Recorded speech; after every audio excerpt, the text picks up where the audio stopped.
Amigos de Todo Un Poco, ¿con quién creen que me encuentro? Hoy vamos a platicar de cine. Emiliano Zurita, aquí a mi derecha y más para allá, el director de la película, J.M. Cravioto, de este proyecto que se llama Autos, Moto y Rock and Roll. Muchachos, bienvenidos a esta su casa. Muchas gracias. Muchas gracias, Ray, por la bienvenida y por el espacio. Oigan, platíquenos de esta película, Autos, Moto y Rock and Roll, que, dicho sea de paso, es en el marco del 54 aniversario del Festival de Avándaro, y esto tiene mucho que ver, mucho que ver.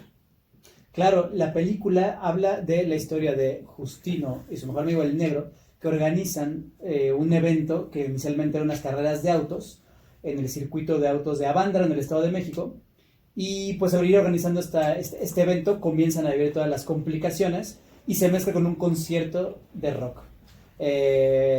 Comienza la gente a interesarse en el evento y se comienza a desbordar de interés y de chicos que comenzaron a acudir al evento, y pues es recordado Avándaro como el concierto más mítico y más masivo de la historia de los conciertos en México, ¿no? El Woodstock mexicano. El Woodstock mexicano, el primer concierto masivo de México, el primer concierto de rock masivo. Oye, ¿y cómo hacer estas películas de hace ya mucho tiempo?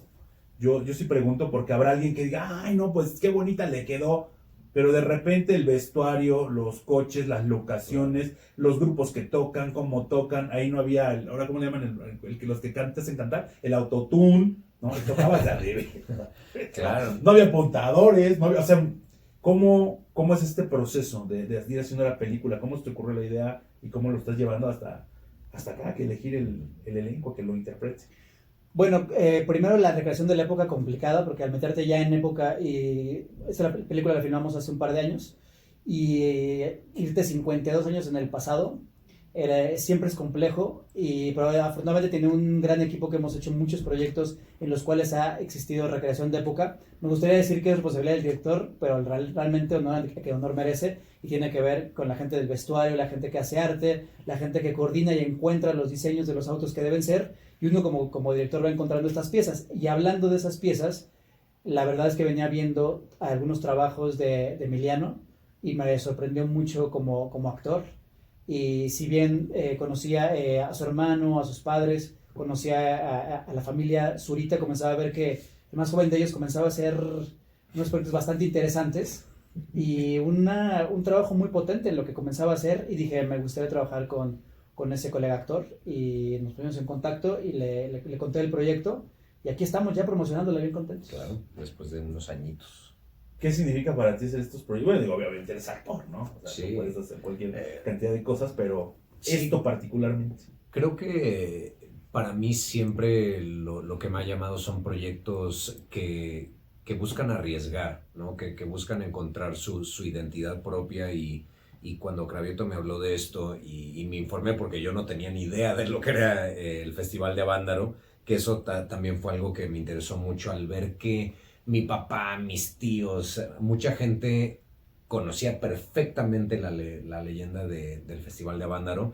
Dije, eso es algo súper interesante, y además conociendo los trabajos de Cravioto con lo que es Olimpia, por ejemplo, que está atada a Autos, Moto y Rock and Roll de una manera muy interesante, te das cuenta que es un director que no le teme a taclear proyectos que podrían ser masivos, o que podrías pensar que es muy difícil de llevar a la pantalla, pero siempre busca maneras muy creativas, muy interesantes de volverlos una realidad. Y en Autos, Moto y Rock and Roll eso se convirtió en hacer esto un falso documental, usando obviamente material real de Avándaro, y usando cámaras de 16 milímetros Super 8 para recrear, como bien dices, Sí, porque no había la tecnología que ahorita hay, Sí, ¿no? Todo ese correcto. rollo. Y eso le da una identidad súper divertida, muy entretenida, y una energía palpable a la película que a mí me interesó desde el minuto 1.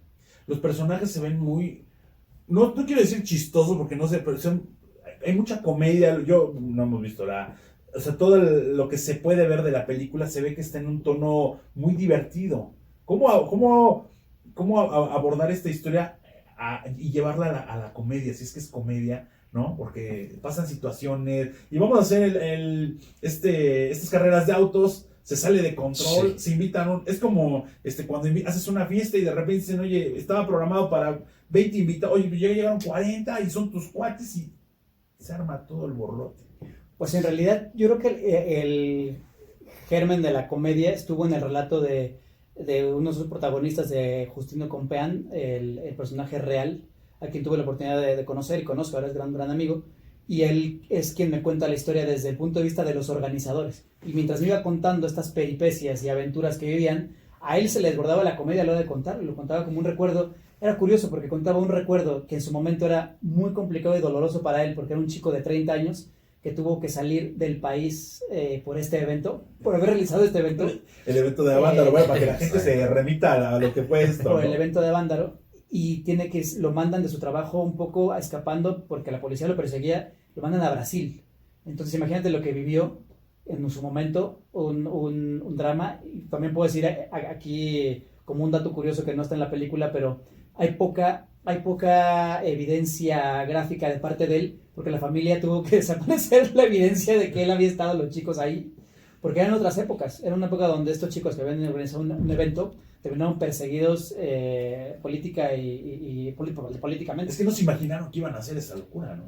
No se imaginaron, se salió de las manos, y eso es lo que me tornó la comedia. Me estaba contando él momentos muy duros en su vida, pero que a la distancia le provocaban risa, y por cómo sucedían, creo que estaba ya marcada la comedia. Woodstock mexicano, ¿qué retos implica?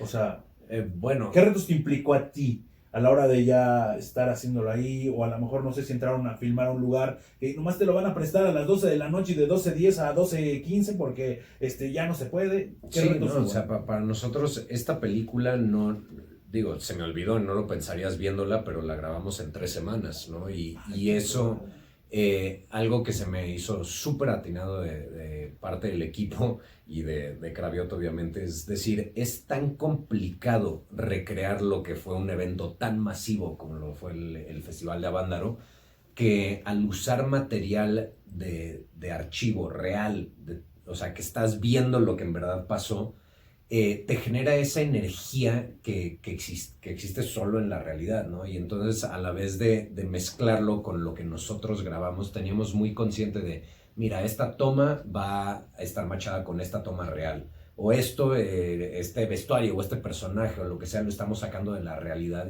y reinterpretándolo aquí.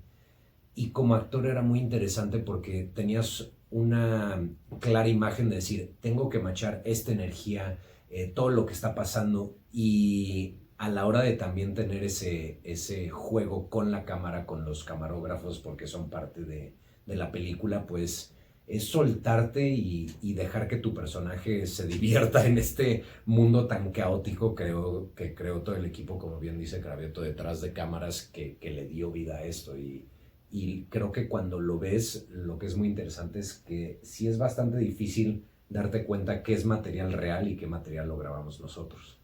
3 semanas de filmación, más todo el proceso que lleva a sacar la película. Correcto, Claro. sí, la película, si bien fueron pocas semanas de rodaje, pero la postproducción llevó un año, entre la edición. Tener todo listo Sí. para que nomás llegara. Claro, el sonido era muy complicado, por ejemplo, el recrear el sonido de uno de estos eventos. Decía Emiliano, ¿qué pasa cuando una película ves que van a un evento y ves que hay 100,000 almas? Pues hay una escena donde se recrea por computadora, clonando elementos. Hoy en día incluso es muy fácil con la tecnología que tenemos, y ves unas tomas donde ves a 100,000 personas, pero aquí era una apuesta distinta. Pero tú cuando vas a un concierto, ¿cómo sientes que hay muchísima gente? Porque estás rodeado de mucha gente y no la alcanzas a contar y a vivir con el contacto que tienes entre ellos. Entonces la película en realidad apuesta más por una experiencia sensorial de cuando vas a un concierto, y eso es tanto físicamente con las imágenes como a nivel de sonido que tenía que conseguir, ¿no? Y eso fue un trabajo duro para llegar ahora al estreno en salas. Y ya llega este estreno el 11 de septiembre. ¿Por qué la gente tiene que ir a ver cine mexicano, señor director? Ah, es para mí. Primero, señor director, de una vez. Primero porque el cine es una experiencia que nos une a todos como seres humanos, como sociedad. Le llaman el séptimo arte, y es una experiencia colectiva, ¿no? Que fue creado para para que pudiéramos ir a un ritual en una sala cinematográfica y compartir una experiencia audiovisual. Y creo que hoy en día es muy interesante ver de dónde venimos, en este caso de Avándaro, esta mezcla de sociedades que están reflejadas en la película, y no solo por Avándaro, en general en el cine mexicano. ¿Por qué ver cine mexicano? Porque es parte de tu vida, es parte de tu cultura, es parte de quién eres, y porque quiero comprar boletos. No, pero en realidad es porque... Bueno, es que en la medida que ustedes asisten a la sala, pues esto permite que se puedan seguir haciendo más producciones, ¿no? Sí, totalmente. Creo que en México nunca ha faltado ni el talento ni las historias que contar. Solo ha faltado la visibilidad, ¿no? Y creo que ahorita por eso es muy importante nosotros venir y promocionar esto, porque esta, y te lo digo desde que leí el primer guión, es de esas películas que cuenta una historia 100% mexicana desde un punto de vista mexicano y desde un punto de vista y una manera muy arriesgada, muy distinta. Entonces creo que al apoyar películas como esta y a todo el cine mexicano es, como bien dices, seguir apoyando para que nos demos cuenta a nivel global que necesitamos seguir escuchando estas historias y para que se sigan haciendo más y más. Entonces yo estoy muy feliz de ser parte de esto y ahorita me dices que van a tener la premiere hoy aquí, estoy muy emocionado porque la vean. Y aparte un elenco bastante interesante, ¿no? Un elenco muy potente encabezado por Emiliano Zurita, por Alex Spacer, que también en los papeles protagónicos se encuentran gente como Yanis Guerrero, como Enrique Harrison, Luis Curiel, Juan Pablo de Santiago, e invitados muchísima gente más. Está por ahí Tiare Escanda, Nicolás Ortiz Monasterio, Pedro Damián, Mercedes Hernández, Alex Fernández y Fran Evia, que vienen de la comedia y hacen un par de cameos. Hay muchos cameos en la película, y en realidad el hecho de estrenarla en cines es un festejo para la película. Y lo que sí les podemos decir ¿Cuántas es salas va esta? ¿Cuántas salas? Va a 800 salas. Oye. Entonces, en realidad, felicidades. Muchas gracias. Bien. Pueden ir a su cine Buen favorito, Cinépolis, Cinemex, que les quede más cerca, y buscarla. Lo que sí les podemos asegurar es que es una película muy cool, una película que echa mucho relajo a nivel visual, a nivel sonoro, y que se van a topar con una propuesta. Todos venimos a decir eso, que es una propuesta distinta, pero es que esta es una propuesta distinta. Es verdad, es verdad. Es una película que fue filmada en negativo, en 16 milímetros, en este tono de comedia. A ver, explícanos eso, porque hay mucha gente, siempre digo, hay mucha gente que sí lo entiende, lo de los 8 milímetros, pero habrá otros que no. ¿Qué significa que esté filmada en 8 milímetros? A ver, dile a la gente que... Bueno, lo que pasa es que con la revolución digital del cine de los últimos 20, 25 años, hasta hace 20 años las películas estaban en rollos o carretes, estos famosos rollos que pueden ver en las películas, los proyectos con los grandes rollos, y para filmarlas se filmaba en negativo. También hay mucha gente ahora, muchos chicos que veo por ahí, muchos jóvenes interesados en las tecnologías análogas, en las vías análogas de la fotografía, y bueno, por eso el cine corría a 24 cuadros por segundo en estas cintas, que luego se revelaban, luego se editaban, luego se recortaban, luego se volvían a hacer un positivo y luego se hacían copias que iban a los cines y se proyectaban. En este caso, la proyección es digital en los cines hoy en día, pero la filmación, en muchos casos, muchas películas importantes, por ejemplo Oppenheimer, ¿no?, que se filmó en 35 milímetros, o Tarantino, que sigue filmando en 35 milímetros. En este caso, por ser la textura del 71, buscamos filmar en un formato de la mitad de 35 milímetros, y lo pueden medir con una regla, 35 milímetros, en 16 milímetros, que era un formato que se utilizaba mucho para hacer documentales y para hacer trabajos a veces estudiantiles, ¿no? Yo por ejemplo... Las cámaras de ese tiempo, ¿no? Las cámaras de ese tiempo. Yo, por ejemplo, comencé filmando con esas mis primeras prácticas todavía en el cine hace 25 años. Y era un estándar del cine hacer filmar negativo. Y el Super 8 eran las películas caseras, que ahora, por cierto, en los celulares tienen los filtros de Super 8, ¿no? De película antigua. Bueno, es que antes era la película de 8 milímetros, o sea, la mitad del 16, la cuarta parte del 35, y eran las películas caseras. Entonces, todo esto es para crear una experiencia, de nuevo, visual, que te lleva a esa época, desde el purismo de decir, vamos a filmar la película en celuloide, o sea, hace película. Ahí está. ¿Y a ti cuál te gusta verte más?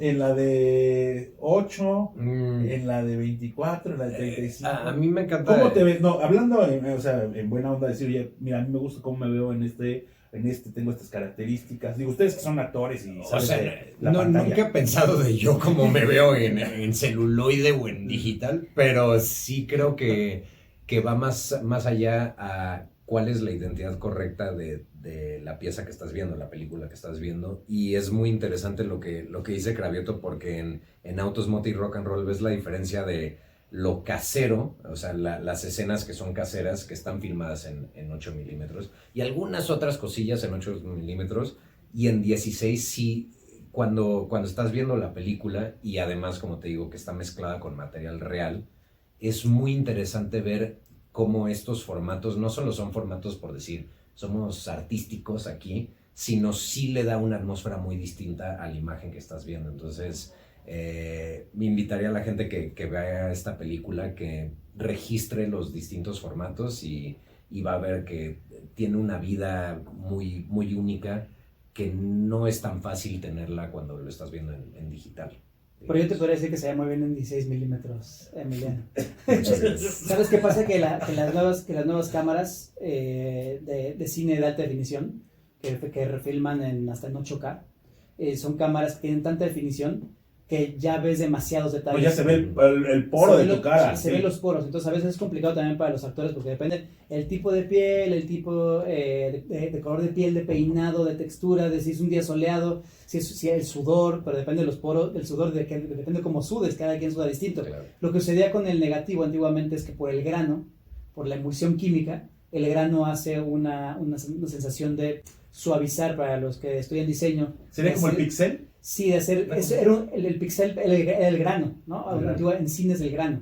Entonces el grano lo que hace es, además había distintos tipos de granos, entonces claro, ese grano suavizaba la imagen y por eso hacía que de alguna manera directores como los que mencioné, Nolan, Tarantino y varios más, sigan filmando en película, porque da esta sensación mágica de suavizar y el tratamiento de ciertos colores. Y es lo que pasa en Autos, Moto y Rock and Roll, que al trabajarla en cine, te transporta esos colores y esa textura del celuloide a esa época. ¿Y de la banda sonora?